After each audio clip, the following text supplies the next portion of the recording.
Hello, everyone. Welcome to Tarnished Bronze. We've got a real cult comics corner treat here today. This is a little zine that Simon Hanselmann's put out for the 10th anniversary of Meg and Mog called Boys in Prison.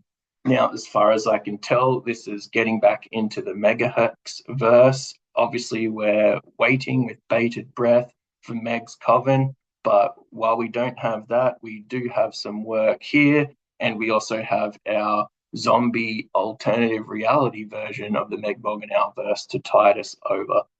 So, anyway, we start here with Al trying to make the most of his day off, and he's going to do some highfalutin stuff like read War and Peace and so on and so forth.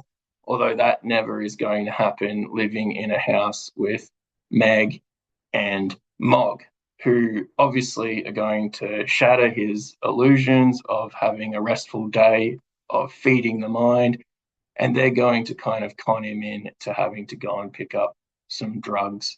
Now, where else do you get drugs from in the Meg Morganale verse? Well, obviously you go down and you see your old mate, Werewolf Jones. And so Jones is having a little bit of trouble. He hasn't really got his stash, so he's got to wait for his old mate, the distributor, Bazza or Barry, who's a koala, to kind of like get everyone sorted with their gear.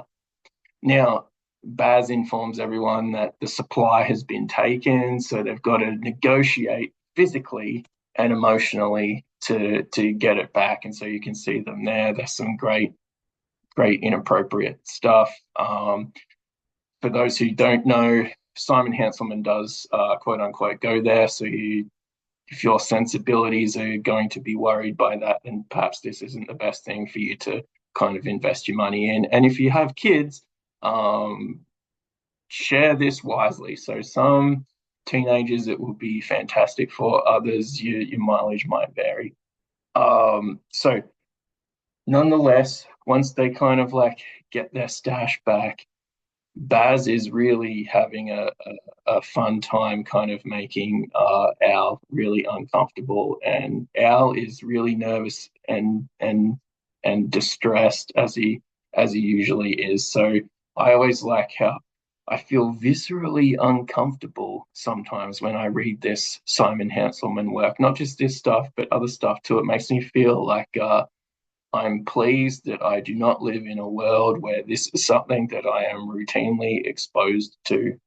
So that's something. And then anyway, at the end, Al delivers the drugs, everything's all good, but it seems like Al has picked up whatever sickness that those guys gave him that Meg and Mog had.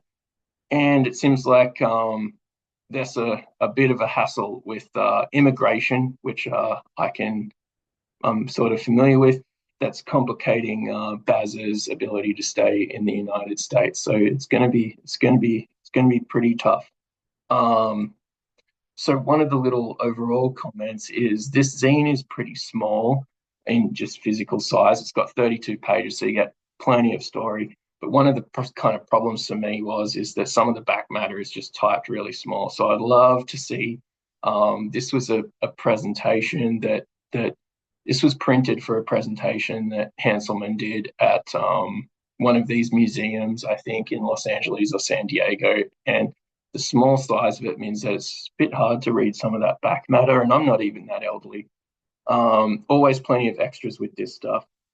And this zine is not quite as regimented as some of his other work. So I think maybe some of the zombie comic work is informing this. So usually has a rigid 8, 6, or 20 panel, depending on the physical size of the page. He's breaking that up. The story ebbs and flows a bit more. So that's kind of interesting. I'm not sure if that'll continue throughout. Cough, cough, Meg Coven, get on board with that. But nonetheless it does let the story ebb and flow rather than the story length dictate the beat. I think that the pacing is getting dictated by the actual cartooning itself a bit more. Anyway, get on board the website. All of the links, and especially the link to Manga Chat, is on the description here. So highly recommended. And like, follow, and subscribe if you like some of this alternative kind of comics or indie comics work, or if you like self-publishing, you should really give Simon Hanselmann a try. And other than that, we will see you in the next one.